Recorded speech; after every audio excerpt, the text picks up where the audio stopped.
L'excès, les gonzesses en luxus, aucun bon sens. Mon médaillon touche à mon pénis. Pour ceux-là qui veulent. 요정이잖아 봐.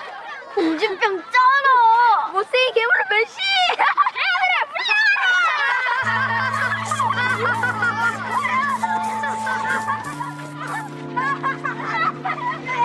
Quand vous entendez que, par exemple, des femmes sont victimes de féminicide et que d'autres femmes ne vont rien trouver à redire contre des événements graves et inquiétants de la sorte.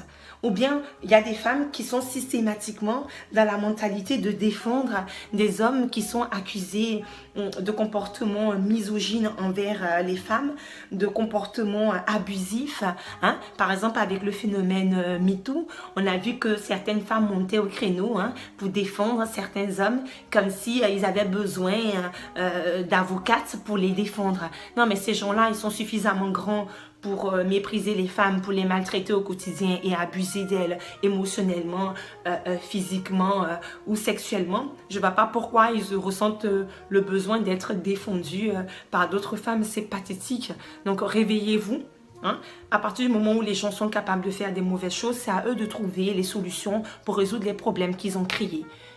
Donc moi je dénonce la misogynie sous toutes ses formes, la misogynie qui est orchestrée par les hommes et d'autant plus la misogynie qui est manifestée par d'autres femmes. C'est tout simplement écœurant. Donc faites une analyse de votre propre comportement et puis passez à autre chose. Vivez votre vie. Hein. Voilà, et puis cessez comme ça de polluer la vie des femmes en permanence, de caricaturer les femmes et de vouloir en faire des sortes d'objets. Chacun veut transformer la femme en ce que lui souhaite qu'elle soit. Non, non, les femmes sont des êtres humains avec des émotions, des besoins, des envies comme tout le monde. Et vous devez apprendre à respecter cela. Voilà. Alors la misogynie en tout cas ne date pas d'hier parce qu'elle déjà dans les représentations antiques, la femme est maléfique. Toutes les créatures des textes mythologiques de l'Antiquité gréco-romaine féminines, elles sont violentes, elles sont presque animales. Il y a les harpies, il y a les furies, la mégère. Quand on dit c'est une mégère c'est ce qu'on appelle une érénie. Une érénie, c'est une divinité infernale, persécutrice, parce que c'est un peu ça l'idée des hommes, c'est qu'ils sont persécutés par les femmes.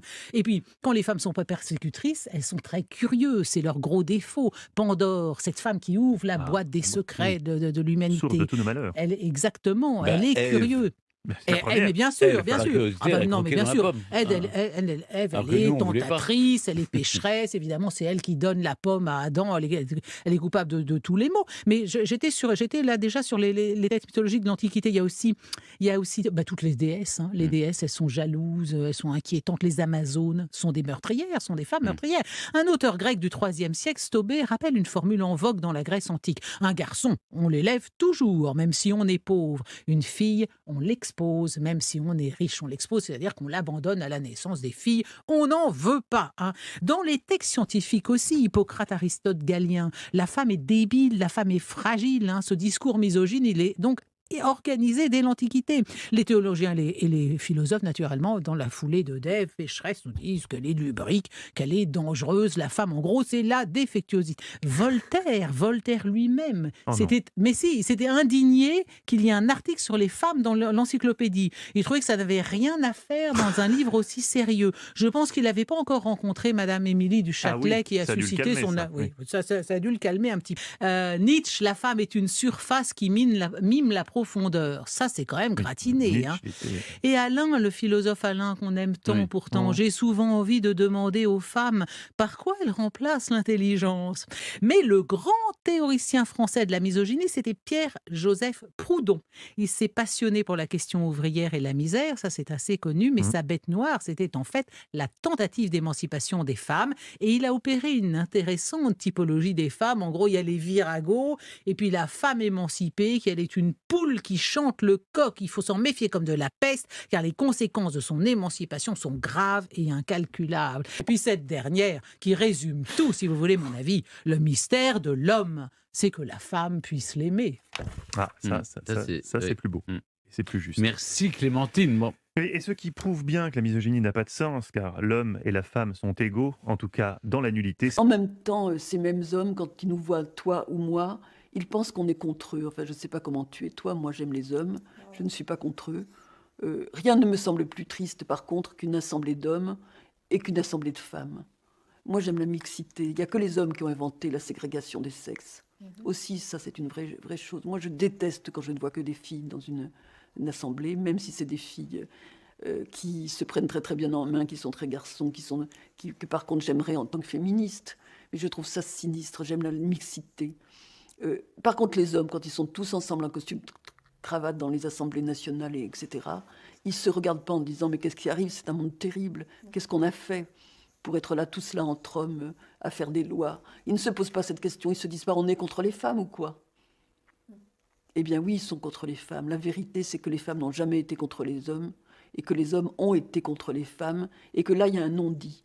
Parce qu'il y a quelque chose, on dit toujours qu'il faut parler de l'Holocauste parce qu'il y a un devoir de mémoire et surtout qu'une fois que c'est reconnu, on est passé de l'autre côté.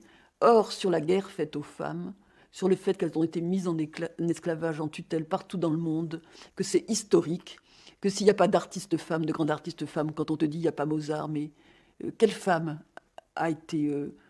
Il y a des artistes femmes comme par hasard depuis qu'on a droit à l'instruction secondaire, pas primaire, pas faire la couture et des petits Suisses et des petits gâteaux. Non, à l'instruction qui mène à la conception de la pensée. Comme par hasard, il y a des artistes femmes. Mais les hommes pouvaient aussi dire, regardez, les femmes créent, mais elles ne créent que de la matière, elles ne créent que des bébés. Les hommes, eux, ils sont dans le conceptuel et la pensée. Mais pour être bien sûr qu'ils y sont, ils avaient interdit l'éducation aux femmes. Et ça n'est pas dit. Ça n'est même pas dit. Et est-ce qu'on est contre les hommes quand on dit ça? Non, c'est historique. Parce que d'abord, la religion est totalement masculine. Donc la notion même d'obscénité de l'acte sexuel, en même temps qu'ils en sont grands consommateurs, en cachette, donc de cette espèce de lubricité, quoi, et de cette concupiscence. Bien sûr, les femmes ne sont pas concupiscentes en principe.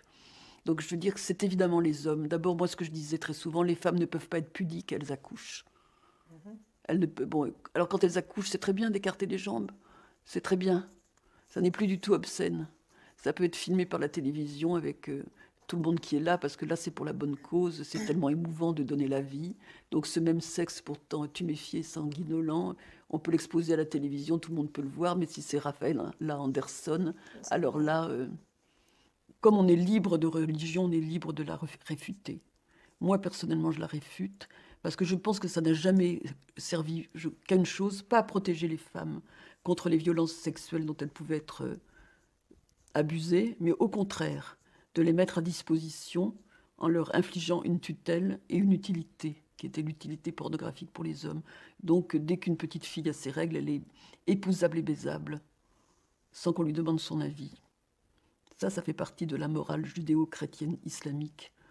Alors, quand on parle de pédophilie et qu'on lutte contre la pédophilie dans le monde, la première pédophilie, c'est d'épouser une petite fille de 9 ans ou de 11 ans, sous prétexte qu'elle a ses règles. Moi, j'ai eu mes règles à 10 ans et demi, 11 ans. Moi, quand j'étais en Iran, je me foutais de leur gueule, je leur disais « Voilez les petits garçons, ils sont des proies sexuelles. Voilez-les, c'est pareil. Il faut que les pédophiles puissent se promener tranquilles. » Quand même, qu'il n'ait pas de tentation, puisque c'est ça, c'est l'idée que la tentation s'inverse. On ne dit pas aux gens que les gens sont des personnes, et que donc, dans la religion, et donc il faut prendre sur soi, et ne pas effectivement se laisser aller à un instinct sexuel débridé, bestial, et à l'encontre de gens qui deviennent des proies, c'est-à-dire des choses et non pas des personnes, mais que toute personne qui a un instinct sexuel qui se réveille est dans son droit de l'exercer sur la personne qui l'a suscité, c'est-à-dire, poussons la chose plus loin, le petit garçon, la petite fille, la femme. Et donc, elles n'ont qu'à se voiler, on n'a qu'à ne plus les voir. Et bien, les petits garçons aussi, qu'ils se voilent. Ce qui est troublant dans nos traditions religieuses, c'est que les leaders de nos traditions parlent tout le temps des femmes. Ils parlent tout le temps des femmes, mais ils ne parlent jamais avec les femmes.